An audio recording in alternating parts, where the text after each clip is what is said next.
सबुबेले स्वार्थपर मनिष मानक कथा शुणी शुणी कानकु टिके खराब लागिबणी। मरी जाउथबा मनिष पणिया भितरे भी मनिष माने भी बंची थांते ए कथा को अनुभव करबाकू पड़िबो।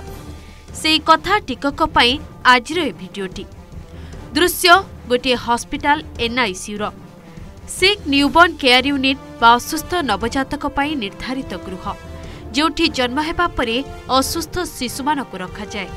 जन्म कला माँ ठारू दूर रे किछि हॉस्पिटल दीदी और डाक्तर को भरोसा रे छाड़ी दिया जाए।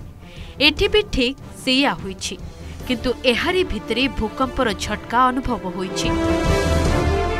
भल करी देखंतु कांथरे लागिथिबा ए दर्पण आ मॉनिटर गुडाको केमिति आपे आपे हलुछि। केते तीव्रतार भूकंप हेउछि ताहा आपण अनुमान करि पारुथिबे। ए परिस्थिति रे विपदरे अछंती 3 नवजातक आ 2 जण नर्स। ए स्थिति रे हुएत आउ किए पड़िथिले निज जीवन बंचाइबा पई धाई थांता। कामदाम सबु छाड़ी सुरक्षित स्थान को पळाई थांते। आपे बंचिले बापर ना पर कथा किए पचारे, किंतु ए नर्स 2 जण सेमिति किछि करि नाहंती। छुआ 3टा को मरण मुहरे छाड़ी दे प्राण भयरे दौड़ी नाहंती, बरं कर्तव्य परायणतार प्रमाण देइछंती। शिशु मानकु संभाव्य विपदरु बंचाइबाकू हाथ घोड़ाई रखिछंती, पारुपणे चेष्टा करिछंती और सेमाने जे प्रकृत मनिष ताहार प्रमाण देइछंती।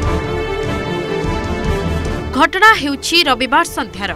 घटना सेबे घटिथिला जेबे उत्तर पूर्व भारत एवं संलग्न पश्चिमबंगर किछि अंचल रे 5.8 तीव्रतार भूमिकंप होइथिला।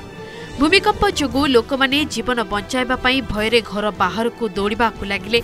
हेले आसाम रो नागांव जिल्लार ए घरोई हॉस्पिटल 2 नर्स जहा कले समस्तक हृदय को छुईगला।